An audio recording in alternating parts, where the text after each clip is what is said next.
Welcome to Open Source Sustainability. I'm Alex Lassiter, CEO of Green Places. On this show, I talk with sustainability leaders to learn how companies are adapting their business models to be in line with sustainability goals. We believe sustainability has to be open source to be successful, and these leaders have offered us a glimpse inside their strategies in hopes that we can all move forward together. We're fascinated by some of the unique challenges these sustainability leaders face and are excited to dive deeper. In this episode, I'm talking with Will Crawford, Director of ESG at Follett, North America's leading campus retail partner, and Brad Ives, the Executive Director for the Center for Environment at Catawba College. And we're talking about sustainability and reducing carbon impacts on college campuses. A college or university's carbon footprint can be impacted by several factors: size, energy consumption, transportation, waste management, infrastructure, and the list goes on. And mitigating emissions is going to look a lot different at each school. So let's explore the different solutions that colleges and universities from across the U.S. are implementing to go green. Welcome to Open Source Sustainability Podcast. Very excited to have two very smart gentlemen with me today. Brad Ives, who is the head of sustainability for Catawba College. We'll learn more about that, but one of the first, and I think the first, college in the Southeast to achieve carbon neutrality, as well as Will Crawford, the head of ESG for Follett, a business serving higher education institutions and apparel bookstores and all kinds of things for the sustainability world. A big part of the Scope 3 emissions for many universities, over 1,000 across the U.S. and beyond. So Brad and Will, thank you all for joining us. It's a pleasure, Alex. Yeah, thank you for having us. Absolutely. So I guess to get us started, it'd be helpful to learn a little bit more about your backgrounds and what you're up to today. So maybe we'll kick off with Brad. Tell us a little bit about yourself. Tell us what you've been working on at Catawba College, and we'll kind of start there for some background. Great. Well, as a fairly old guy, I've got an extensive background, but I've ended up in sustainability on a path that may not be your typical. I was a New York lawyer, worked in finance in Charlotte and London, started getting into renewable energy in the early aughts, later developed a big landfill gas project with Exxon in Baton Rouge, Louisiana, before leading a company in the biomass space, and then took a tour in government. I was the Assistant Secretary for Natural Resources for North Carolina before I finally made it into higher ed. In 2015, I became the Chief Sustainability Officer and Associate Vice Chancellor at the University of North Carolina at Chapel Hill. I was there for a little bit over 4 years, and then I left there, which we can talk about later on, Alex, but left there and I actually had the pleasure of working with Alex during COVID on some work for the government before working in the solar space, and then doing some ESG consulting before coming back into higher ed here at Catawba. And the Catawba story is really an interesting one. The college has been dedicated to the environment really for 3 decades. We started out in the 1990s putting in geothermal HVAC here on campus that really started reducing the energy costs and greening the campus. Later did a series of energy efficiency projects. We've replaced almost all the windows and added a lot of LED lighting. That led up to the more recent years when we were fortunate enough to get an anonymous set of gifts that totaled $242 million with the goal of Catawba becoming the leading small college for the environment in the Southeast. I got hired after the first portion of that money came in and immediately identified the opportunity because of the geothermal work, the energy efficiency work, and some other things that have been done on campus that we could become carbon neutral. Like many colleges, and something I'm sure we'll talk about today, we had made a pledge to Second Nature to be carbon neutral by 2030. We achieved that 7 years early, which was great. And we are the first college in the Southeast to have achieved that Second Nature standing. So that's the quick story on me and the college. Absolutely. Well, thank you, Brad. Will, would love to hear a little bit of your background and who Follett is, and why is sustainability a focus for a business like Follett? So we'd love to hear a little bit about your background and kind of what you all are up to today. Yeah, thank you. So my background in education is from Arizona State University. I have a background in business sustainability. And I've been with Follett for about 2 decades now. So starting in the early aughts in college bookstores and working my way through, honestly, from a stockroom up to here, the head of now environmental, social, and governance at Follett. It took quite a bit of time as I was on the college campus to understand the dynamics of what the environment looks like for higher education institutions. Maybe a couple of years to really invest myself into that. But it became a very purpose driven, mission driven role for me to support college campuses and then directly support students. I spent 18 years of my 2 decade career with Follett on a college campus, primarily on the West Coast mostly. But I spent quite a bit of time as a training store manager for our team. Spent a lot of time on the leadership committees. Helped open a number of stores both on the West Coast and the Midwest and around the country. And what I found to be kind of a unifying message between the campuses that I worked with and worked for was really a mission on how to impact the environment and how to be a more sustainable institution, which led me to many sustainability committees on campuses.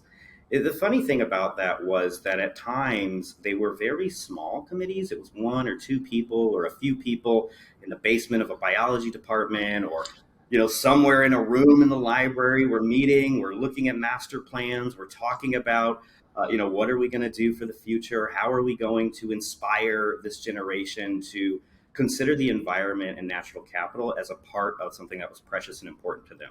So then fast forward a number of years, and I then moved into our corporate office as a senior trainer for the organization, training, again, directly our leaders to support the campuses. That gave me the ability to provide some support or advocacy for what was happening in what we call the field or our campuses. And that was specific to sustainability as being material to our institutional partners. From those conversations, Follett and our leadership began to make an investment in ESG. So proudly, the company's 150-year-old history, I'm the first person to hold an ESG role for Follett and the first person to lead the newly created department. It's important for Follett to make things that are material for our partners material to us as well. And so we really wanted to lean in on how do we help support the campuses and their missions and their goals. And then more broadly, we really wanted to look at, how do we impact the future? How do we make our business sustainable? The number of businesses that are over 100 years old are very small. So we want to look far into the future and understand our business related to higher education. How do we make a sustainable environment and ecosystem? And that's, I think, what brings us here today, which is why, us three are here on this podcast. Absolutely. And thank you. So what I find really interesting about this is both of y'all had what I would say is a little bit of a non-traditional path to get to where you are today. You've got Brad on one side coming in through, I think, the more traditional, what we think of with sustainability and energy, green energy, renewables, landfill gas capture. You've worked your way all the way around there. You obviously have that legal base of understanding what are the implications of this stuff and how does it work. And then Will on the other end coming up through the grassroots side of things and understand really the business of education services and working your way up to where we are today now. And obviously two positions that are heavily influential in the way that we think about decarbonizing university. But where I wanted to start was to first understand, Brad, when we think about the footprint of a college or university, what is under that umbrella? When you're thinking about the overall impact and how to kind of manage this, there's a lot that goes into how a university thinks about its impact in the environment. So talk to us a little bit about what is the bounds of control here? Sure. And I think to start out, Alex, it's worth talking about just, what is under higher ed. I mean, because you've got the University of North Carolina, which is I would say a medium-sized R1 classified research university that's got a hospital, medical school, extensive research, lots of dorms, lots of kids. Then you've got the places like an Ohio State or a Penn State or Central Florida. I think Central Florida may now be pushing 50,000 students at one site, plus research. So you've got things like that that are in higher ed, and then you've got the Catawba Colleges of the world, where we have 1,200 students. We're a classic small liberal arts college. So let me start by looking at Catawba, where our carbon footprint, our scope one emissions, and most of your listeners probably will know what that means, but for those who don't, it's what you actually emit under your control on your campus. So here at Catawba, we've got some legacy natural gas water heating and boilers that provide heat for dormitories and other buildings. We've got some stoves in our kitchen. We've got Bunsen burners and laboratories. And then the other element of scope one emissions are basically our internal combustion vehicles and lawn maintenance equipment and things like that. Then you have your scope twos, which is going to be supplied power from outside our providers, Duke Energy. And scope three is something we can talk a lot more about here, but just deciding what is in scope three is tricky for a college, even the size of Catawba. If you look at Second Nature's definition, they've trimmed that down pretty small, and they're looking at scope threes consisting of commuting for your students and then travel that's paid for by the college or university. When we worked on our carbon neutrality, we went slightly larger than that, and we're looking at carbon emissions associated with our waste. Like you said, landfill gas we were talking about. When you send organic waste to the landfill, it's going to decay, it's going to produce methane. Methane is a very potent greenhouse gas.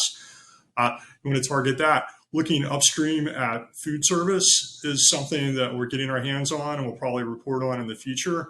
We can talk about Will's business of where did the textbooks come from? What's the upstream carbon footprint of that? What about those T-shirts that say, college on the front of them? But then, you go to something like the University of North Carolina, and it has a coal and natural gas-fired cogeneration plant that's producing steam for campus. A lot of larger colleges, especially R1 size colleges, are going to have some sort of power generation or steam generation or combined effort on campus. And you've got to be able to know what that is. But it also gives you a lot more opportunity to lower your emissions, because you can see about you change out to from steam to hot water, which is less intensive. It's something Stanford did. They spent, I think, $500 million converting their campus from steam to hot water. Yeah, I mean, here at Catawba, we've got some, we found out we had dryers in our dormitories that were natural gas powered, and we're going to phase those out pretty quickly. That's a little bit easier than what Stanford went through. So lots of challenges, lots of opportunities. Although there's similarities in banding of college, every college is unique and it's going to have its own challenges. Mm-hmm. And Will, as you think about this, coming from the perspective of Follett, which, as Brad mentioned, is providing lots of things for the university, or what we think about a university or a college, ranging from textbooks to apparel and other things. Start by thinking about, why is this on your radar? Like, why is this something that a company like Follett is even engaging in, much less creating it and an entire division and having someone like you run it? Why is this on the agenda? Well, I think Brad talked about this, is that there's a uniqueness in college campuses. Every campus there's banding, but each campus is a bit of a unique environment. And we need to be very flexible in how we service each one of our campus partners and have a strategy for every campus that we engage with. The environment and what we do socially is also pretty material to Follett. We've had sustainability kind of baked into our business for a number of years, but it hasn't been as dedicated as it is today. We're still in our infancy in how we are measuring and tracking and reporting, but as a partner to the institution, and Brad talked about scope 3 and what we measure, if Follett can provide a piece of the puzzle to institutions that are looking to holistically measure their scoped emissions, or to be on a task force or have a conversation of what do we inventory, what don't we inventory, there is opportunity for a firm like a Follett or another service provider to come in and give that piece of the puzzle. Just like a food service entity on campus, there's food going to a landfill. There's also textbooks that go to a landfill. There's T-shirts, like Brad talked about, that go to landfill. The textile industry is very can be very damaging to the environment. And so we want to make sure that our products, our services meet the demands of today's environment or today's folks that attend college, but also, again, a strong partner to the campus that can give that extra piece of data to make that report that much stronger, that much more transparency. And our goals are to be able to do that. That's what we intend to do over the next several years. One thing that I'm hearing here, and this is going to get into this kind of first question, is, Brad, you have a lot of things. This is a lot. These aren't just, it's not just one thing. It's like you said, it's different for every university. It's different for every campus, different for every college. You're finding things as you go through it and trying to understand where we are. But hearing, Will, as y'all think about this from a Follett perspective, it seems like, is one of the reasons this is so challenging because you have to engage so many people? I'm just imagining if you said, hey, we want to, if a college wants to reduce its emissions, it is not a one person operation. You have to engage your partners and faculty members and administrators and students and stakeholders and vendors in this. What is it like to begin this process, Brad, as you think about really getting off the ground and engaging everybody in it? How much do you have to work with other people and doing this type of stuff? Oh, I mean, you really nailed it, Alex. It's multifaceted, lots and lots of people. Again, contrasting the large public of a University of North Carolina versus a Catawba College. One of our big challenges at Catawba going forward is going to be about commuting. Our faculty, our staff, and some of our students all commute. Well, Salisbury, North Carolina, we actually do have some public transportation. We've got 4 different bus lines, but this is one of the things of the closest stop we have isn't quite that convenient to school. So how do we partner with a local transit agency to handle that? At Chapel Hill, the university was such a huge part of the town that we were over 60% of the public transit budget, so we could come in and dictate the terms. We could really push where the route goes for all the buses. I mean, we had the problem there of our hospital complex at rush hour. We would average 1 bus every 47 seconds coming into that area and discharging or picking up passengers. At Salisbury and Catawba, we've got, I think the buses coming by here, maybe once an hour, and it's still a couple blocks away. So we're not going to be able to reduce our commuting emissions very easy. We've got to work, again, thinking of if you want people to walk or bike, where are your sidewalks? Where are your bike lanes? Do you have bike paths? Do you have greenways? So, that's just one example of how you have to engage others. The other challenges are, thinking of stuff like your recycling and your waste hauling. In Chapel Hill, again, we were so large, we could recycle pretty much everything that could be recycled. We could have a vendor who would pick that up and take that to a materials recovery facility and sort it and get it out into the markets. Here, because we're a smaller college, we've got to participate in the systems that are available. And we currently don't have glass recycling. The entire county, Rowan County, where we are, there is no one that will recycle glass. So that's not something we can do yet. We're looking at options. Composting, another one that, we're for Salisbury, we're a pretty big source of organic material, but in the grand scheme of life, it's not that big a source. We don't do that much in the cafeteria in the summertime. So we can't get a hauler that is close enough to us that it's worth it to them financially to come pick up our compost. So we just lost our composting service, and we're trying to figure out how to deal with that. So it is this interesting mix, and that's without getting into suppliers. And if I want to change my fleet here to biodiesel, where I've got diesel trucks, I don't have a single gas station that carries biodiesel in the county. Do I set that up myself? Well, I don't have the facilities that at UNC we ran our own gas stations, and for our service vehicles, so we could just put biodiesel in there. Yeah, so it creates a lot of unique challenges, but it is really, really multifaceted, and a lot of what we're talking about is still kind of waste and emissions. We haven't even gotten into the rest of the UN Sustainable Development Goals, which stretch really widely across the whole gamut of higher ed. So today we've got something like, I don't know, it's well over 1,000 universities have signed the American Presidential Climate Pledge, but I think it's only 10 to 15 that have actually reached that carbon neutrality goal. So this is a goal to say we're raising our hand, we're going to do this, we're going to get on a path, but a very small amount has actually gotten there. What do you think are the hardest parts of aligning stakeholders on a campus to do this? Like, what are the things that are the hardest pieces about getting this rock moving beyond the initial commitment?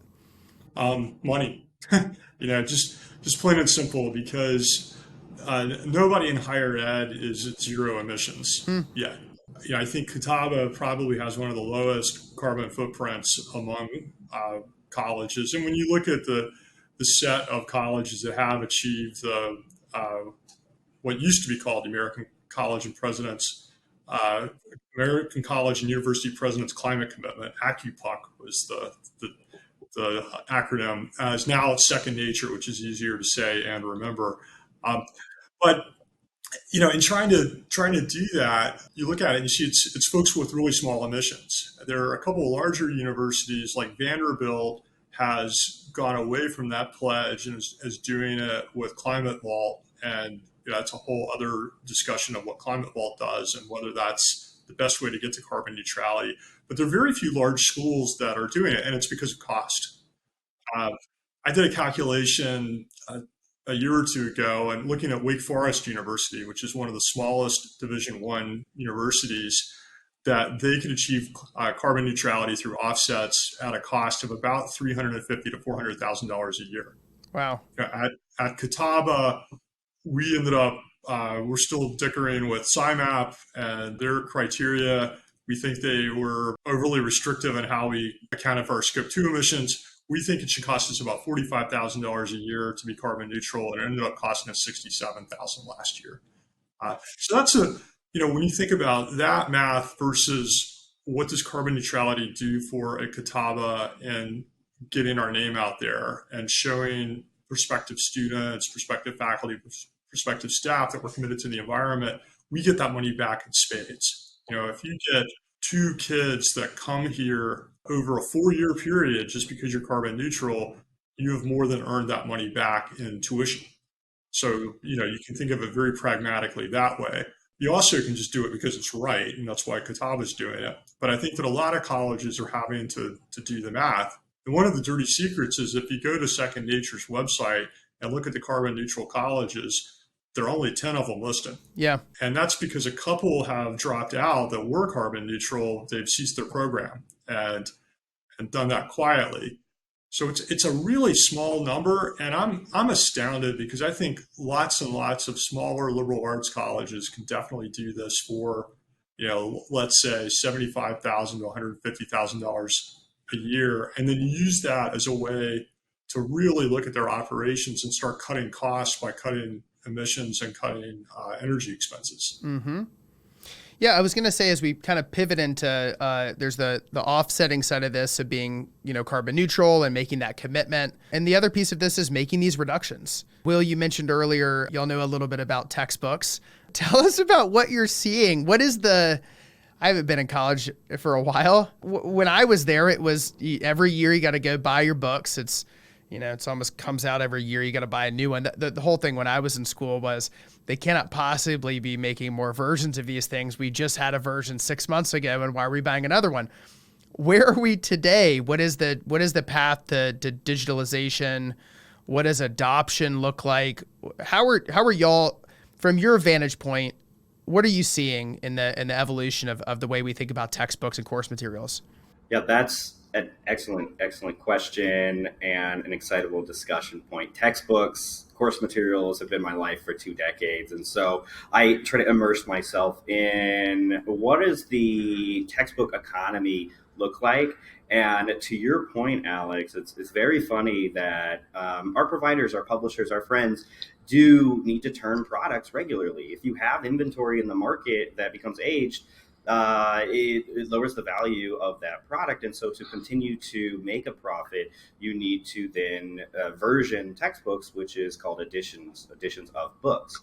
Now, what's interesting about editions is sometimes, many times, you do need to make edition updates. There is new information out there in the world.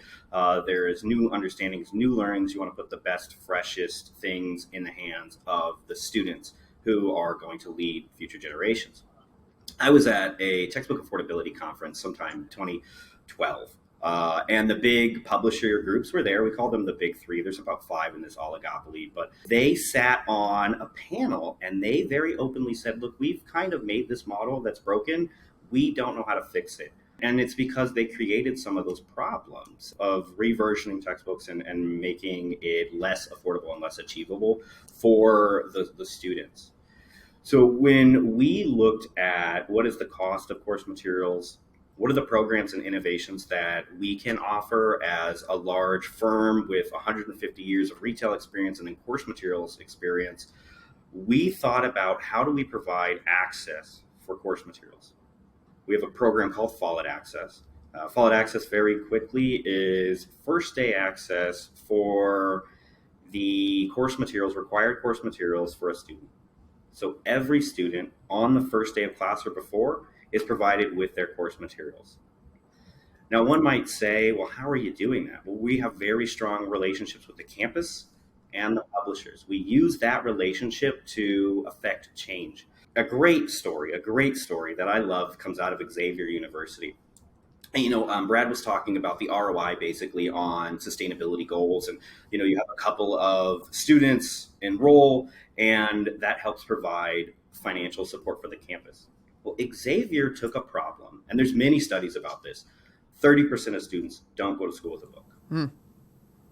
70% of those students in the Xavier study might have had some of the books. Well, I think if you think back to your college career, your journey, your academic journey, you think of how prepared would you be if you didn't have that course material. And yes, I believe course materials are foundational to the educational journey and the academic journey. And so while Xavier was trying to solve for this problem, they reached out to Follett, their partner of more than 30 years, and said, Follett, how can you help us solve this problem? Well, that is where our access program came in. We reduced costs. We then worked with the campus to put their program in acceptance letters. That's right. So the campus leaned very far into this program, realizing that they had a problem, understanding in the future, if their students drop, fail, or withdraw, they're not going to graduate. That's not great for retention numbers. It's not great for success rates. It's not great for graduation. And it doesn't attract new entrants into the market, new students, new college students into that institution. By putting simple messaging in their acceptance letters that says, hey, your course materials are going to be they're going to be paid for. They're a part of your program. You either go to the bookstore or pick them up, or they're digitally provided to you. Recently, the students out of those programs have said things like, this reduced the stress on me, my family, my parents from purchasing course materials, walking into the bookstore and moving from high school to college and not understanding or knowing how to navigate that system. And it made the transition from high school to college an easier or more seamless transition. And that's a wonderful story, how a campus partner leaned into a problem and said, how can my partner fix that problem? How can we customize the program to meet the needs of the institution? And then driving success rates. From there, you asked a question about the digital impact. The digital impact is so exciting. To me, it's what I think of the next conversation, the next wave that we need to talk about. Traditionally, you might have had print textbooks. Most folks have print textbooks. But as the internet became better and as technology grew in the industry, this is a funny data point, but we used to always say 5 to 7 years, everybody will be digital. That was 20 years. Guess what? That's not there. Wow. If you've been on the campus, it was every 5 to 7 years, everybody was going to go digital. We're at kind of the tipping point here. But I think that Pearson, which is a large publisher, they produced an annual report in 2021 talking about what digitization can do for emissions. From digitizing their products, they reduced emissions by 90% of emissions related to their products. That's some like 77,000 megatons of emissions, down like 9,200 or something. So just broadly, you can take that quick data point and say, when you digitize, you're going to see a reduction in carbon emissions, but it's more holistic than that. It's how do we service the student and how do we provide educational products and services that are where they want it, where they need it, but also has a great social impact. Does digitizing a textbook, obviously you get the reduction in emissions. I would assume you get the reduction in costs to be able to deliver, which could open up more opportunities to get students with need the materials that they require without paying as much as we would, every year that I had to for books. Brad, have y'all seen anything like that from your vantage point? Is that how colleges navigate this? When a college thinks about, and I know that this could be for any college university you worked at, but is that how colleges think about it as well? Do they look at this and say, well, if we went digital, we're going to save costs, save emissions, increase access, but but I like my paper. Like, what is that like? Like, I'm just curious, how's that conversation go? Yeah, I haven't. My responsibilities at Catawba don't include the bookstore, where at UNC they did. And when you're looking at a UNC, we did a renovation of our store and took the textbook space, which it's a 3-story, sort of a 2.5-story building, and it used to take up an entire floor was textbooks. And we did the renovation. We shoved textbooks into half of the basement. So by having a lot more be digital, you have this knock-on effect that Will's company and their providers are going to have smaller warehouses. They're going to use less the truck emissions to haul those things to campus. The paper going to landfills and turning into methane as they decay. All that goes down. The big challenge with college is affordability. That higher ed and healthcare are two costs that have been outpacing inflation for really for the last 3 decades, and there are a lot of causes for that. And I do think, and here's where I'm going to speak a little bit against the interest of how Catawba operates. I think that the way going forward is that you need to include the textbooks, you don't even want to call it textbooks; it's learning materials.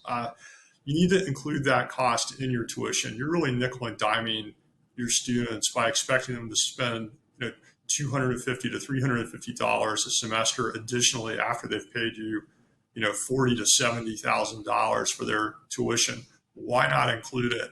And then you also, with your lower income students, you can bake that into financial aid more easily. You don't have to have a separate line for that. Donors love to give for scholarships. If you're really lucky, you've got some donors who get it, who maybe climbed out of poverty themselves, who are going to come in and give you specific money for textbooks. But more likely, they're going to put their money into higher profile things and create the Alex Lassiter scholarship for kids trying to get ahead. And then the school's going to have to go out and find other money to pay for the laptop, the textbooks, the other costs that don't have that name appeal and warm fuzziness to your donor. So I think there are lots of things about you're reducing operational costs for the colleges and universities, you're making it cheaper for the students. And then, like Will was talking about, the importance of having the first day materials in the hands of students is so key. That's the key to success. That a student that does not go in, get that syllabus, and be able to go back to their dorm that night and start studying is behind the second time that class meets. And it's really hard to get up that curve. And a lot of first generation college students in Catawba, this is one of the big things we do. We are in the high 30% of first generation college students here. They don't have that parent who's like, oh, make sure you buy your books, or maybe you could opt for the digital version.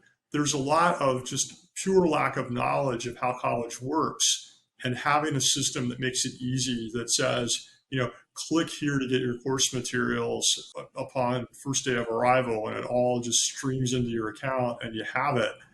That's huge, rather than going to the store, finding out that the professor moved to edition 7.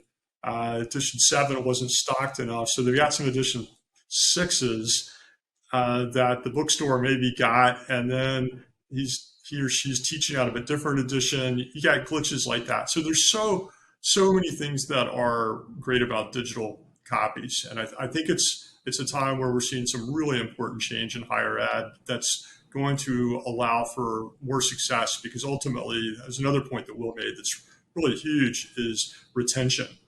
And at your Harvards, your Chapel Hills, your UVAs, the retention's not that big of a deal. At your average college, and I'm not even getting the community colleges, your average college, you've got a lot more fall off, and you want to figure out how to retain those kids. And a lot of it is about access to the materials to be able to keep them engaged.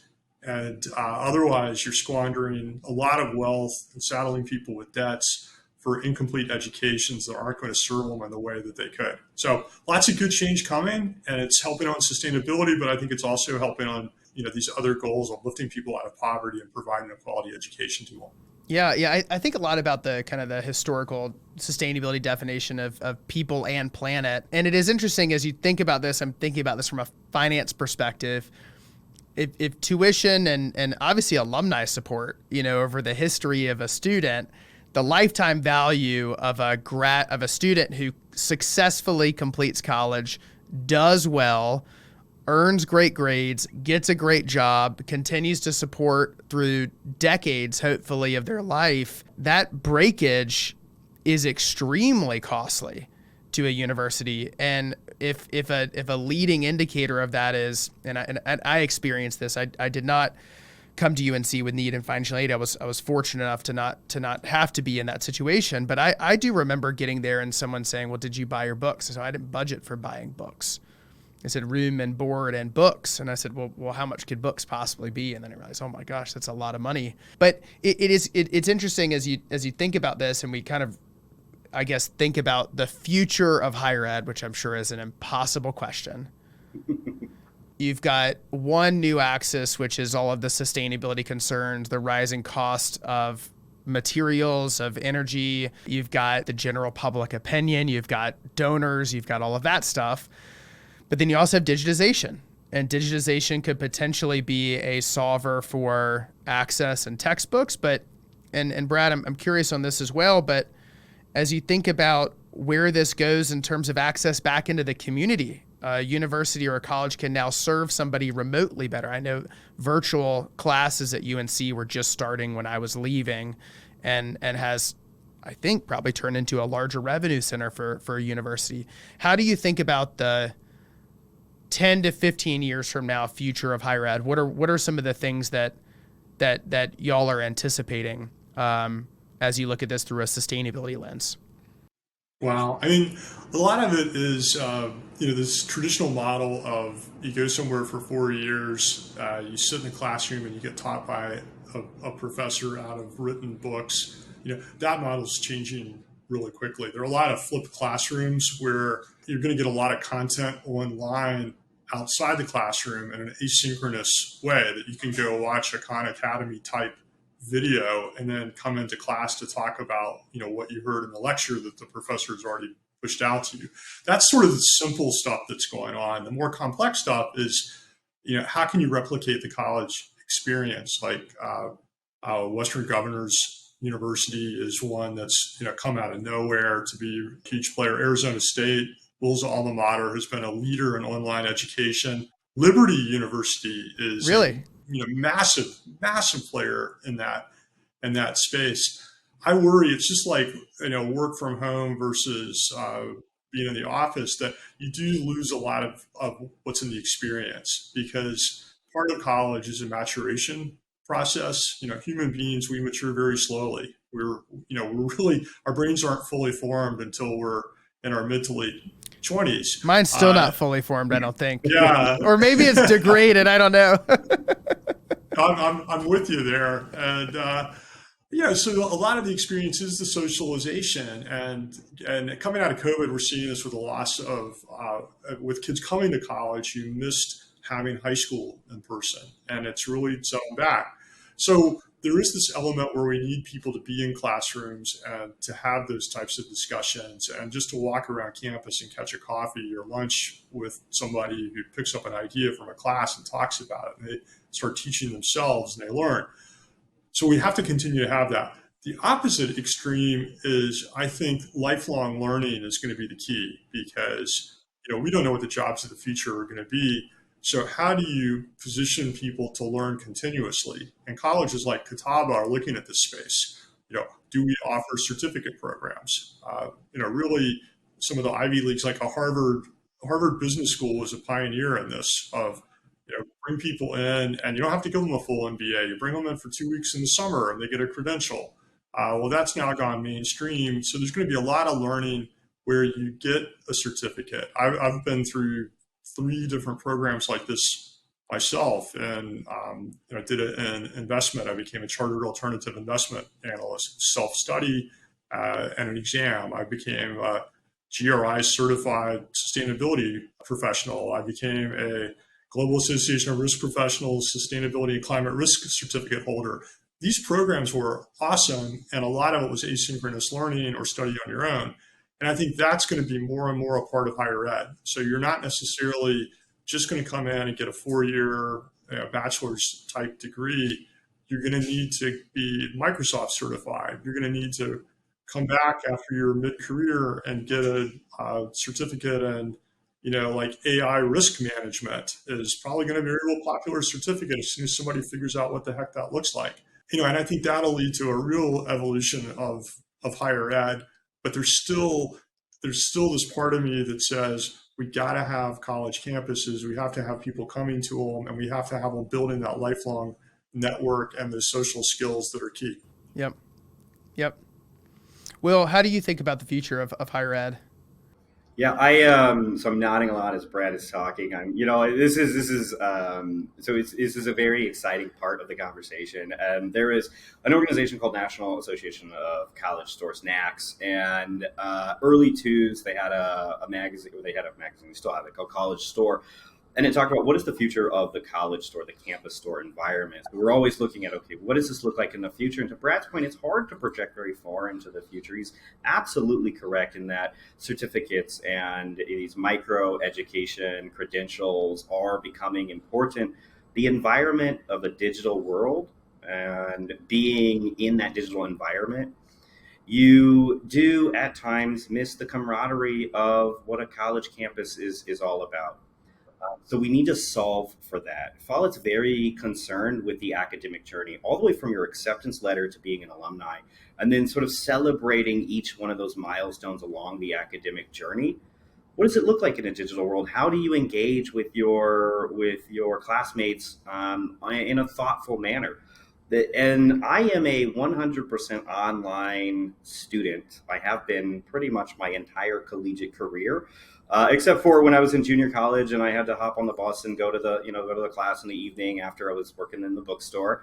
But my environment has been very online. Even at Harvard, so I'm in their master's program for sustainability now, and all of our classes, except for there's going to be a 3-week on-campus part of this, but all of that experience is online. What the institutions need to be able to do is take that in-person experience, transfer it to the online experience, and give the students the ability to build those lifelong networks and create a pathway to do so. And so that's what I think of the future if we go very far into digital and online learning. I mean, for example, ASU, you talk about this, Brad, but 144,000 students were admitted for fall. Wow. 144,000 students. That the scale of that is massive. That's bigger than some cities. And I think that you've got to approach the digital environment from the same way that we approach on campus, create opportunities to engage in thoughtful conversation, create opportunities for our student population to have a voice and tell the institution what has worked for them and what hasn't. So when I think of the future of higher education, it needs to be an institution that is preparing their graduates to participate in the future economy, but also those graduates consider the environment as a limited and precious resource. I want to walk away from campus, if I have a business degree, a sociology degree, an English degree, what have you, that I understand that the future is not promised. And we specifically, these graduates and folks, have a responsibility and obligation to treat the environmental resources as limited and precious. So that's kind of what I think about is what the future is going to look like. Is approaching how do we create camaraderie in digital spaces and online learning. It sounds like a lot of what we're going to be dealing with in higher ed is very reflective of obviously what we deal like in regular society. Is how do we handle all of these new and maybe scary things with AI and risk mitigation and machine learning and all of that type of stuff.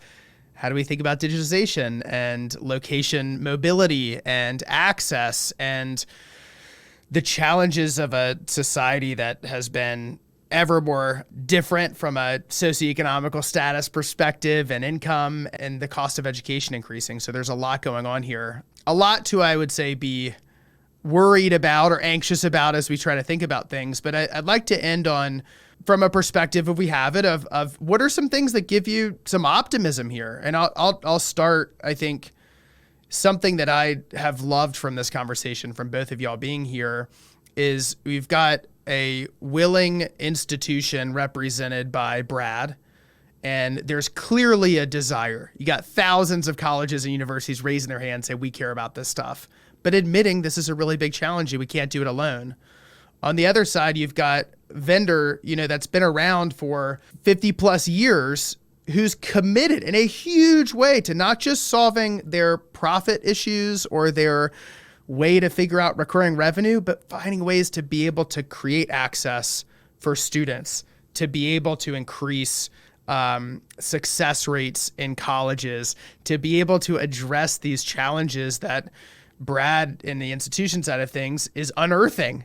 And I think I'm really optimistic just about the fact that you've got two folks represented here that I'm guessing are pretty representative of a lot of us that are around the table right now saying, how do we do this stuff when we're both motivated to get to the answer? And it's probably going to take a collection of stakeholders to get to this anyway, but it is highly motivating for me to hear how in sync, a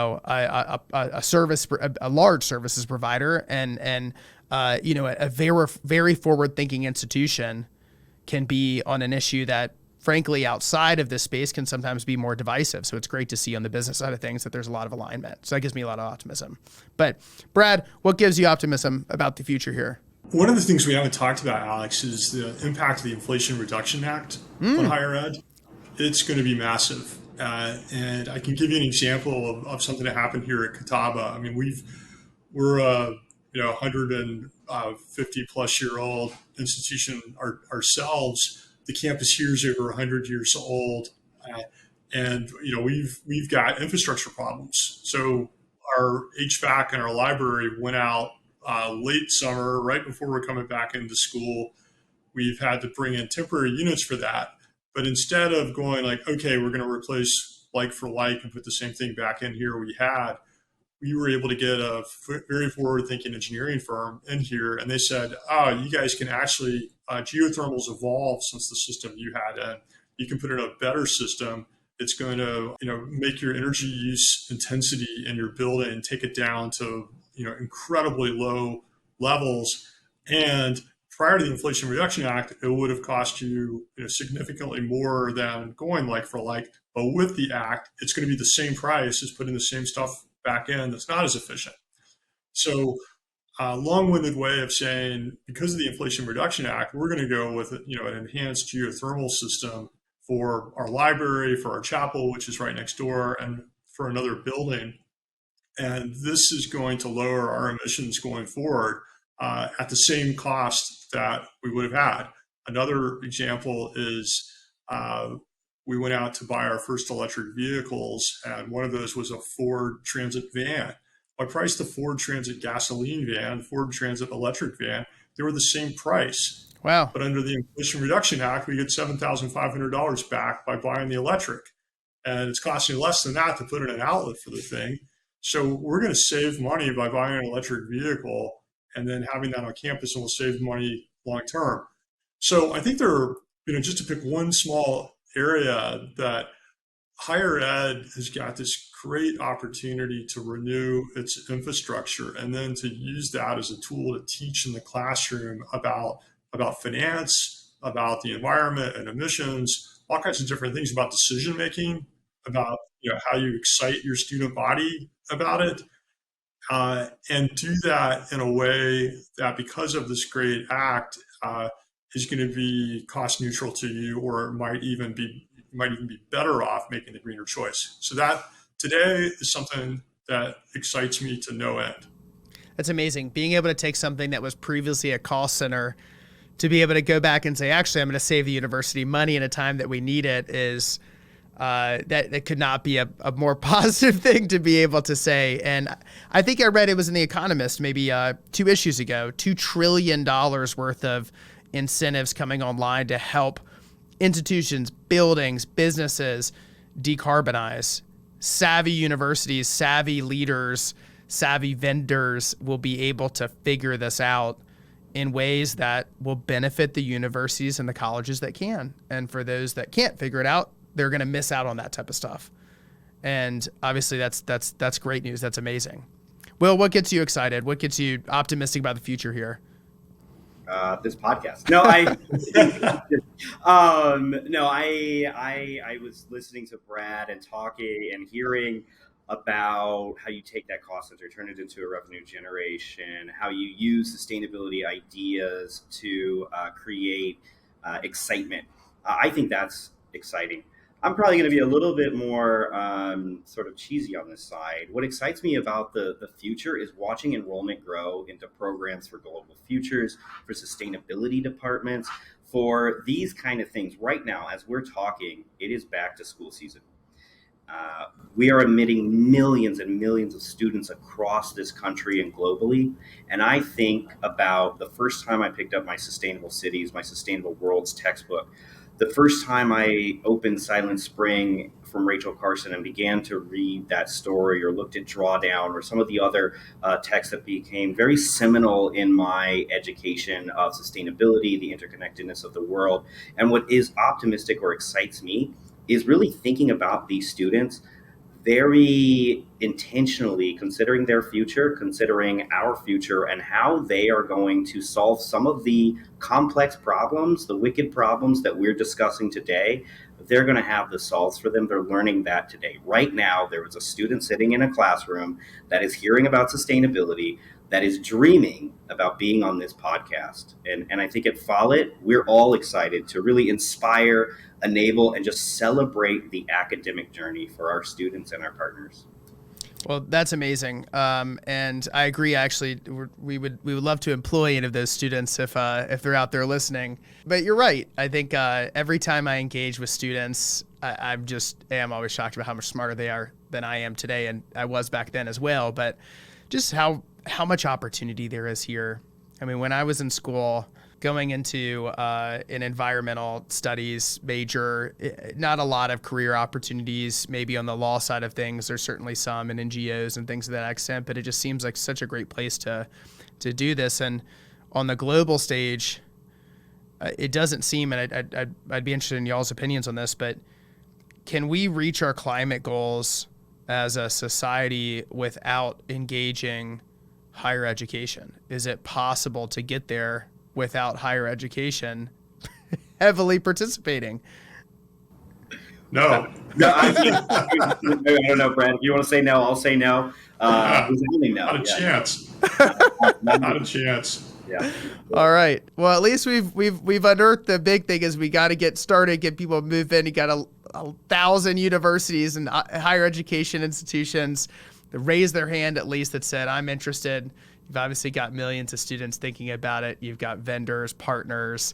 We're all circling around this issue, alumni, alumnus, and I think people want to participate. So I think we certainly wish you all the best in this as you start to help to encourage more. I hope this podcast helps to, at least for the folks that do have a high amount of interest but can't really figure out exactly the best way to get started, should be very inspired by, I think, the work that y'all have kind of kicked off. But as you know, and we do as well, this is a long road. It's It's going to be a multi-decade challenge, but that's what makes it fun, and that's what makes it interesting. So thank you all for your time today. And more than that, thank you for the work that both of y'all have kind of dedicated your careers towards in solving this extremely important problem. So thank you. Well, Alex, thanks for all the work you do at Green Places. Thank you. It's going to take everybody doing everything. That's right. That's right. Time to roll our sleeves up. Yeah, agreed. And thank you, Alex. Again, I echo what Brad said. Thank you for providing the forum to have this discussion. I think these are important conversations that we have to keep the momentum and keep them going and continue to bubble up things. So thank you for providing the forum. And Brad, thank you for your time. Very engaging. I really appreciate your insights. Thank you to Will and Brad for joining us, and thank you for listening. If you like this show, be sure to leave a review and follow this podcast wherever you like to listen so you don't miss an episode. This podcast is powered by Green Places. If you are looking to reduce your company's environmental impact and reach your sustainability goals, visit greenplaces.com to learn more. I'm Alex Lassiter, and I'll talk with you next time on Open Source Sustainability.